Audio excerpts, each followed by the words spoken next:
Ouça a partir de agora o programa Acorda Bênção, com o pastor Amaro Correia. Ouça agora a voz do divino. Louvado seja o nome do Senhor Jesus. Amém, amados? Agora vamos estar ministrando a palavra de Deus. Louvado seja o nome do Senhor Jesus. Voltando aqui a Marcos, capítulo de número 10. Lembrando aos amados que já está no Face, Marcos capítulo 10, a parte 2. Amém? Com as inserções de uma recapitulação do que seria a primeira parte, não é? Que compreende o versículo 1 ao versículo de número precisamente 16, que foi a abordagem da primeira parte. Amém? Louvado seja o nome de Jesus. Louvado seja Deus. Então nós vamos voltar aqui a falar desse capítulo 10 para tratar exatamente do elemento fé. O elemento fé. Fé que é um princípio divino. Não é? É um elemento humano, mas é um princípio divino. Quando eu me refiro à fé como princípio divino, quero dizer abertamente que todo ser humano tem fé. Por mais bandido que seja, por mais mau elemento que seja, não é? Tem fé. Todo mundo tem fé. Uns fé de mais e outros fé de menos. Não é? A gente até faz esse trocadilho, não é? Mas é assim mesmo. Louvado seja o nome de Jesus. Algumas pessoas têm fé demais. Outras pessoas têm fé de menos. Algumas resolvem, inclusive, exercitar a fé, direcionar a fé. A gente tem analisado isso esses dias, cada vez mais. Algumas pessoas resolvem canalizar sua fé em alguns lugares e em algumas coisas, em outras não. Eu tenho ouvido testemunho de pessoas que dizem assim: eu congregava em tal lugar e nunca recebi isso. Mudei de denominação e passei a receber. Eu congregava em tal canto, nunca aconteceu isso comigo. Mudei de tal congregação, passou a acontecer.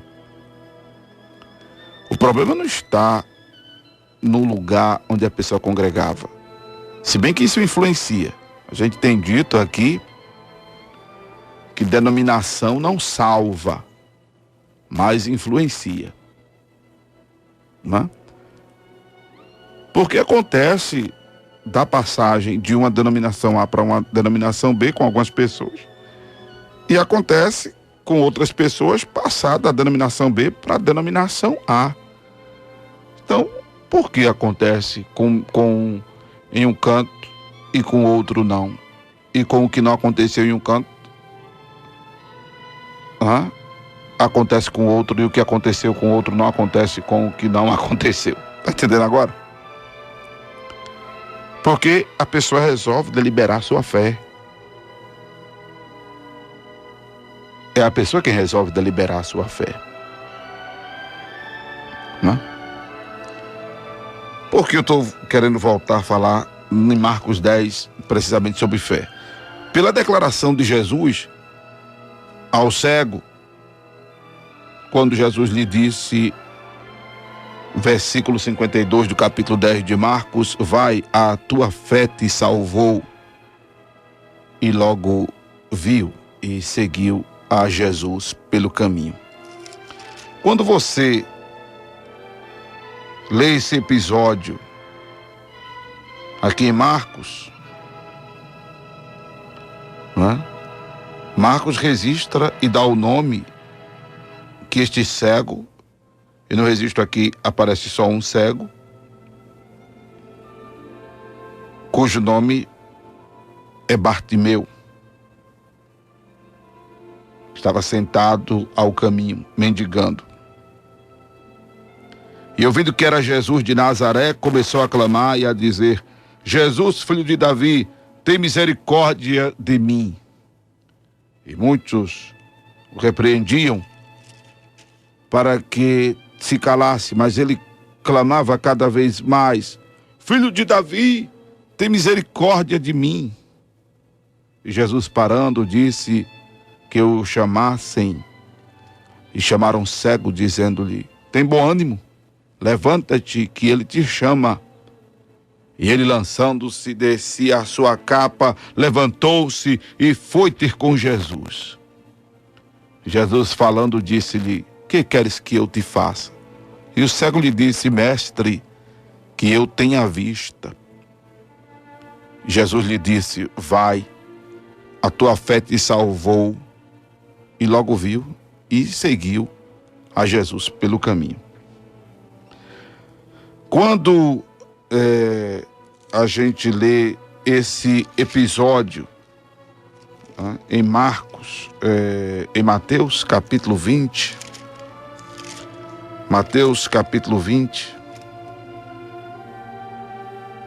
versículo 29 ao 34, a gente lê que eram 2 cegos, e saindo eles de Jericó, seguiu grande multidão. E eis que 2 cegos, assentados junto do caminho, ouvindo que Jesus passava, clamaram, dizendo: Senhor, filho de Davi, tem misericórdia de nós. E a multidão os repreendia para que se calassem. Eles, porém, cada vez mais clamavam. Eles, porém, cada vez clamavam mais, dizendo: Senhor, filho de Davi, tem misericórdia de nós. E Jesus, parando, chamou-os e disse: que quereis que vos faça? E disseram-lhes eles: Senhor, que os nossos olhos sejam abertos. Então Jesus, movido de íntima compaixão, tocou-lhes nos olhos, e logo viram, e eles o seguiram. Mateus já relata que foram 2 cegos. Né? Quando você lê esse episódio em Lucas, louvado seja o nome de Jesus, você lê que estava um cego sentado junto ao caminho, mendigando. Não há contradição entre Marcos, Lucas versus Mateus. Não há contradição. Segundo os relatos de alguns estudiosos, é que Bartimeu tem proeminência tanto no livro de Marcos como no livro de Lucas,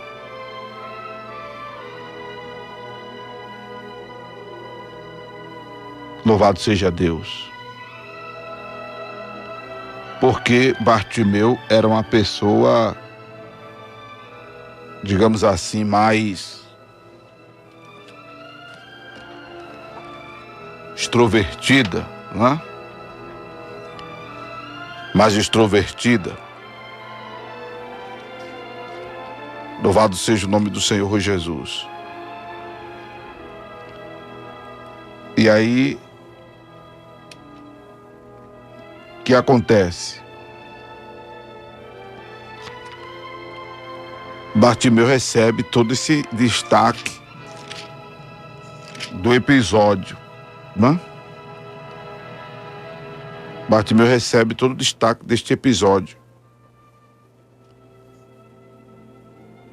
exatamente por ser esta pessoa, vamos assim, que chega e chama mais atenção, né? Simplesmente isso. é uma argumentação generalizada dos estudiosos dessa narrativa bíblica que estamos agora tratando. Mas isso é o de menos. Isso é só importante estudar no sentido de mostrar que não existe contradição na Bíblia, não é? Essa argumentação só faz convalidar esse fato, que não existe contradição na Bíblia. Porque se a gente pega os textos isoladamente, a gente vai imaginar, grosso modo, uma certa contradição. Mas quando a gente apura hermenêutica, exegeticamente, arqueológica, historicamente, o texto bíblico, a gente vê que não existe contradição bíblica. Mas o que eu quero chamar a atenção é para a fé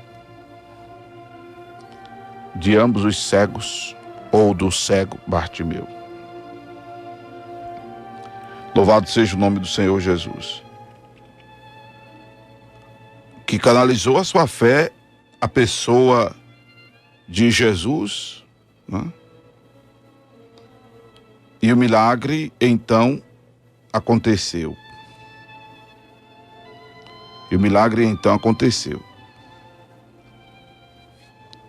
Amém?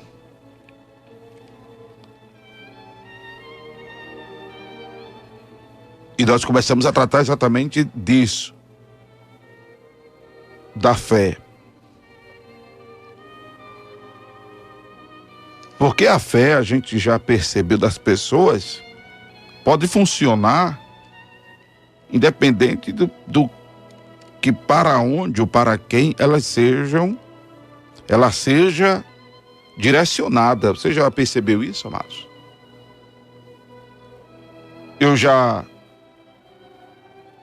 Coisa rápida assim, porque não me interessa muito, só para análise de estudo. Vendo uma programação, sem ser uma programação evangélica, uma programação religiosa aí, eu já ouvi as pessoas testemunharem. Eu participei da campanha do coração de fulano de tal, né?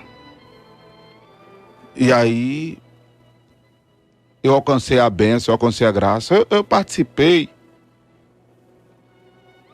Algumas pessoas dando testemunho, né? Olha, eu entreguei meu dízimo em função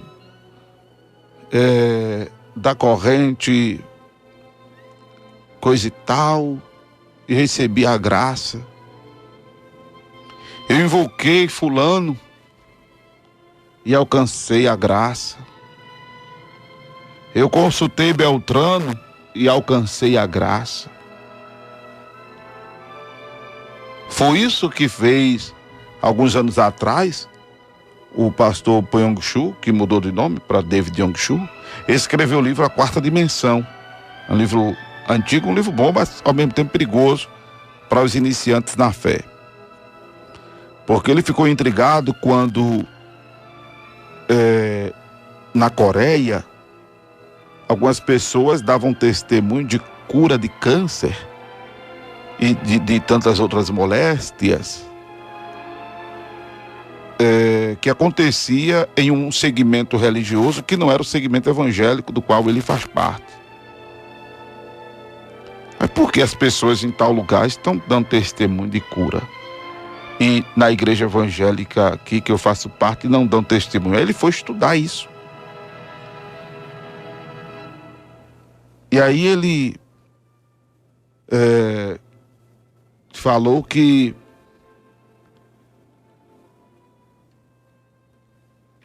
a pessoa alcançava a chamada quarta dimensão.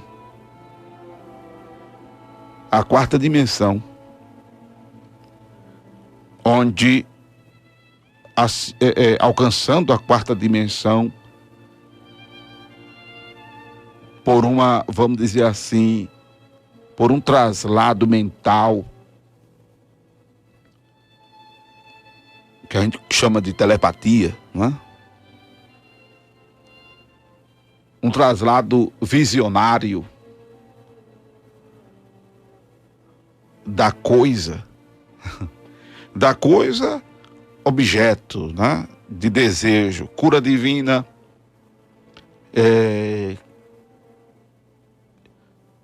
foi quando se ensinou as pessoas a orarem, assim, dizendo a Deus como gostaria de que fosse a casa que a pessoa quisesse receber, como fosse o carro que a pessoa quisesse receber, como fosse até o esposo, a esposa que a pessoa quisesse ter, o emprego e tal, e a pessoa visionalizar isso. Eu digo que é perigoso, porque a Bíblia diz que a fé é a certeza das coisas que...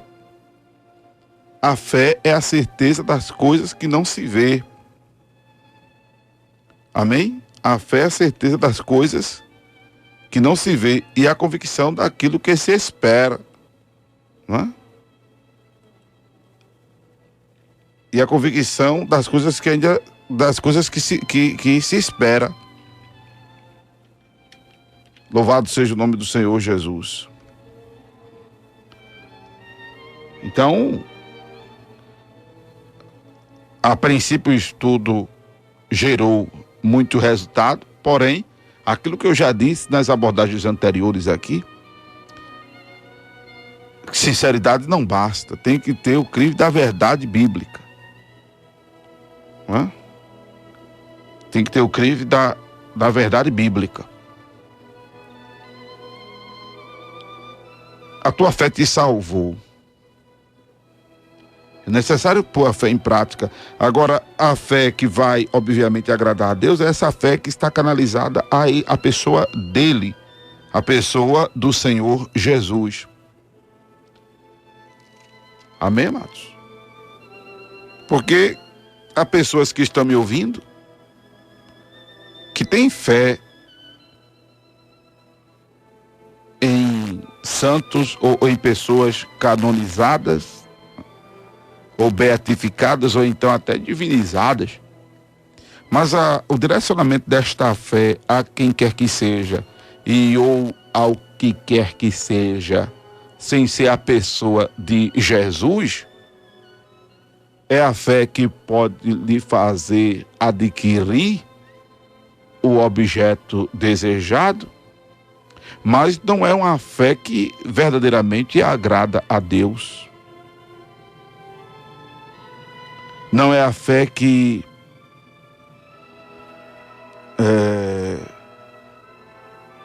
fará com que a pessoa se salve. Fará a pessoa ganhar o mundo inteiro, mas não direcionada ao Senhor, fará com que a pessoa perca a sua alma.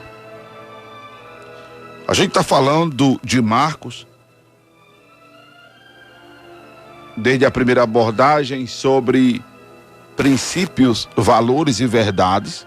A gente tem falado sobre elementos, o elemento a sinceridade, o elemento veracidade bíblica. A gente tem falado sobre comprometimento. E a gente agora fala sobre fé. Que é necessário fé no Senhor. E a fé refere-se à não desistência.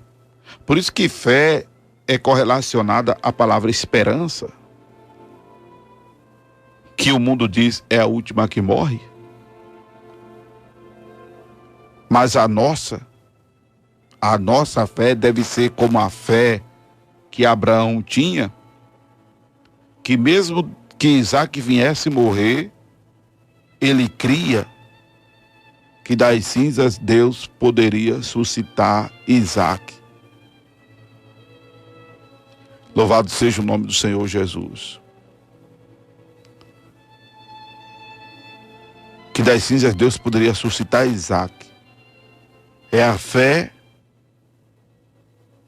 que funciona mesmo depois de morto. Louvado seja Deus. Louvado seja o nome do Senhor Jesus. Amém, amados? É a fé de não desistir nunca. É a fé de desistir jamais. Mesmo que surjam contratempos, mesmo que tudo seja desfavorável, louvado seja o nome do Senhor Jesus, nós perseverarmos nela, na confiança, na esperança do Senhor, de uma resposta do Senhor, de uma atenção do Senhor. Observe que mandaram Bartimeu clamar, parar de clamar. Agora é importante que para que esta perseverança permaneça, se tenha conhecimento de a quem está se direcionando a fé. Porque Bartimeu era cego dos olhos desta anatomia, mas observe a declaração de Bartimeu, que tudo indica, o texto diz, cego de Jericó. Jericó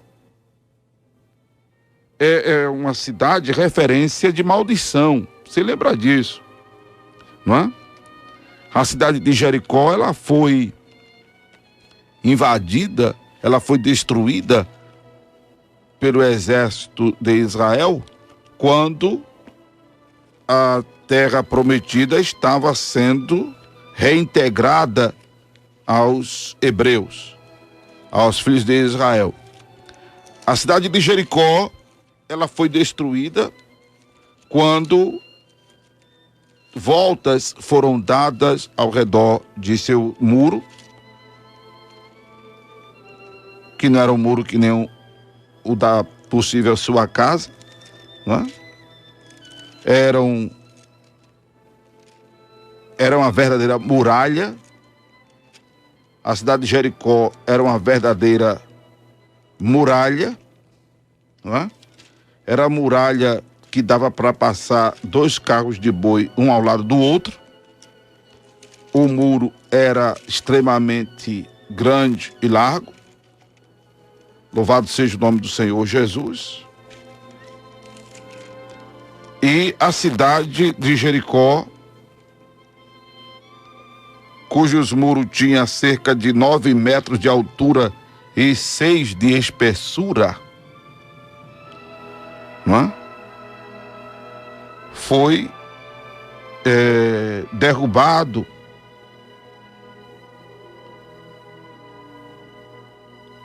por um milagre divino, por uma intervenção divina.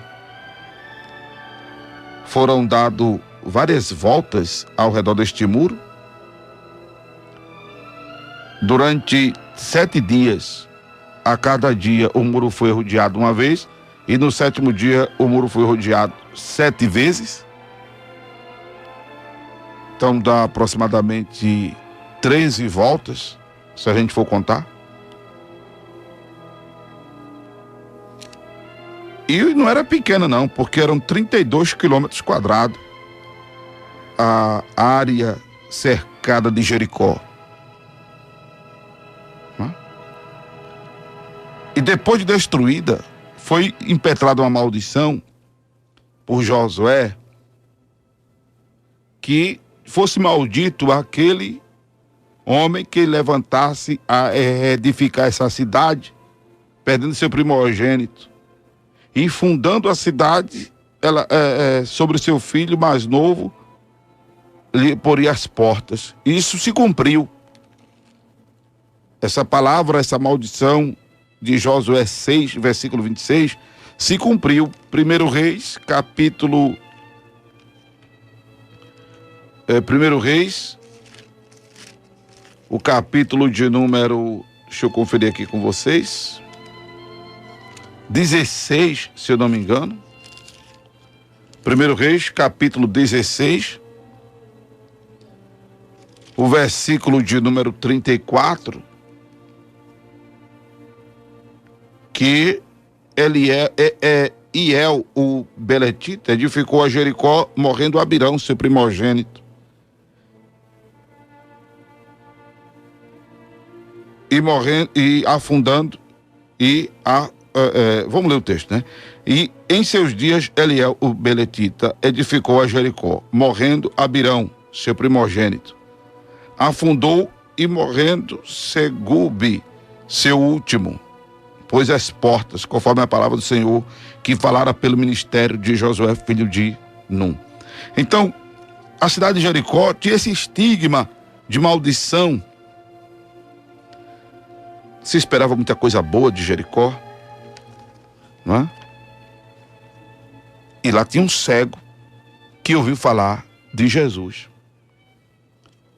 Ele sabia que Jesus era descendente de Davi. Ele sabia que Jesus não era um qualquer. Louvado seja Deus.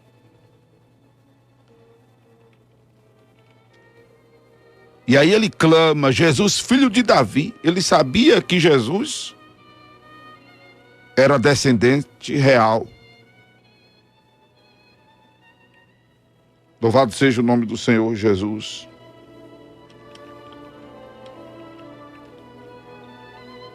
E aí ele sabia que havia uma conotação desse Jesus estava passando com a profecia messiânica. Hã? Por isso que quando mandaram ele se calar, louvado seja Deus,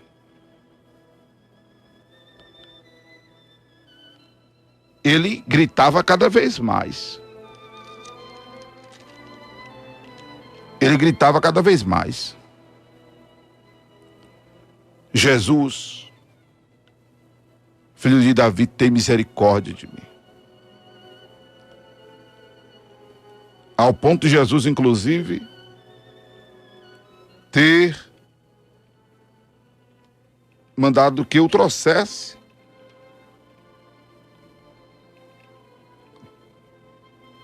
para junto dele.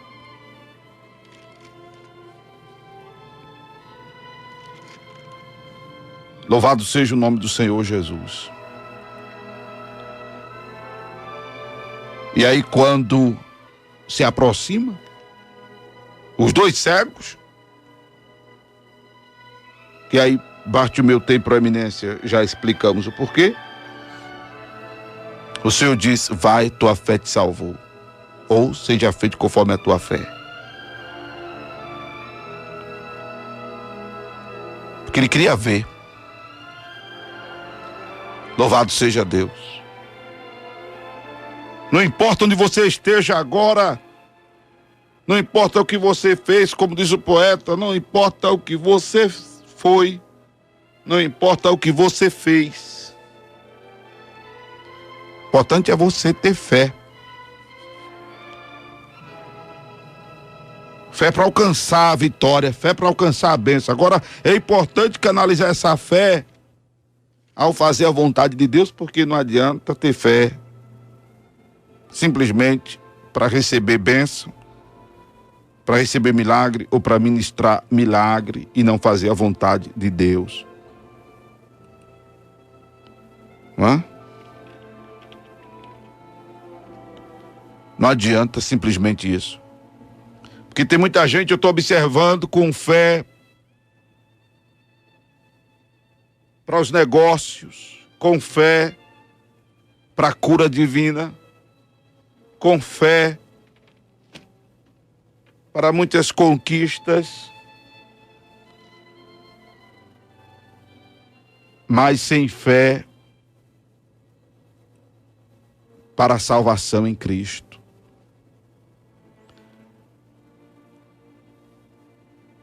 É importante falar disso aqui. Louvado seja Deus. Por que eu estou falando disso? Outro detalhe que me chama a atenção. As pessoas estão com muita fé em cerimoniais inventados pelos homens e estão gerando detrimento à suficiência da palavra de Deus. Porque está havendo fé em modelos de culto que estão sendo elaborados pelos movimentos neopentecostais, pelo movimento pentecostal. E eu sou pentecostal, mas não vivo na prática dessas invencionices. E as pessoas estão acreditando muito, né, nesse modismo de culto por aí, culto da marcha, culto do encontro de vasos, culto da vitória, culto da bênção, culto daquilo outro, da marcha, das 7 campanhas, das 7 correntes. Mas não está havendo suficiência, não está havendo crença na suficiência do culto onde eu devo ser adorador em espírito e em verdade. Se você adorar a Deus em espírito e em verdade, em qualquer culto, o milagre pode acontecer na sua vida. Porque em todo culto, Jesus está presente e não é a retalho, e não é a prestação, e não é especificamente para uma área e as outras não. Quero dizer a você que está me ouvindo, que Jesus está presente de maneira plena para atuar na sua vida, seja qual for a área, porque não há uma escala divina, não há um agendamento divino para em determinado dia operar determinada coisa. Deus opera todo dia, em todas as áreas, em todos os sentidos e em todos os aspectos das nossas vidas. Se você estiver adorando a Deus agora, em espírito e em verdade, enquanto eu estou pregando, se você estiver adorando a Deus daqui a pouco, quando estivermos orando, você orar também, em espírito e em verdade, Deus vai atuar na sua vida, Deus estará atuando, Deus está atuando na sua vida de acordo com a sua situação. Louvado seja Deus. Porque a Bíblia diz que o Pai procura os que assim o adoram. Mas aí eu tenho que perseverar nesta palavra. Porque, considerando que esta é a palavra de Deus, eu tenho que perseverar neste princípio, considerando que este é o princípio divino. Esta é a forma bíblica de adorar. Adorar em espírito e em verdade. Aleluia. Louvado seja o nome do Senhor Jesus. Adorar em espírito e em verdade. Glória a Deus. Amém? Adorar desta forma. Aí Deus opera.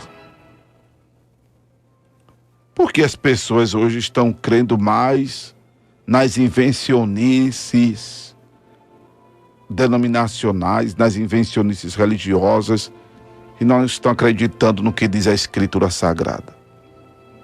Estão acreditando no que o filósofo, o pensador, o poeta, não sei lá mais quem diz, gerando detrimento à Escritura. Por que isso? Meu amado, minha amada, deposite sua fé no Senhor e você não se decepcionará. Confie em Deus. Amém? Confie em Deus que Ele sempre te ouvirá. Você acabou de ouvir o programa Acorda Bênção com o pastor Amaro Correia.